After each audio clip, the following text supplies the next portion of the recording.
Kisah wanita Bandung tinggal di mobil dan hidup nomaden keliling Eropa, cuci baju di sungai. Kisah wanita Bandung yang hidup nomaden di Eropa Tengah mencuri perhatian. Wanita itu bernama Nadia Natania Teddy, 25 tahun yang berasal di kota Bandung. Kini ia telah memiliki suami bernama Florian Marchand, 26 tahun yang bertemu di Prancis. Pada Juni 2023, Nadia dan Florian Marchand memutuskan untuk hidup di mobil campervan atau rumah berjalan untuk keliling Eropa. Keduanya memutuskan untuk resign dari pekerjaan pada Mei 2023. Nadia pun sering membagikan momen dirinya yang tinggal di mobil dan nomaden keliling Eropa melalui channel YouTube-nya. Nadia mengatakan hidup nomaden di campervan atau karavan berawal dari sang suami yang rindu dengan masa kecilnya.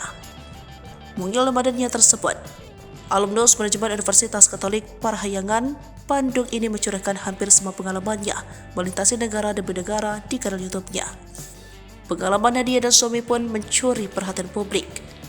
Meski menghadapi sejumlah kendala, termasuk beberapa bagian mobilnya yang mengalami kerusakan.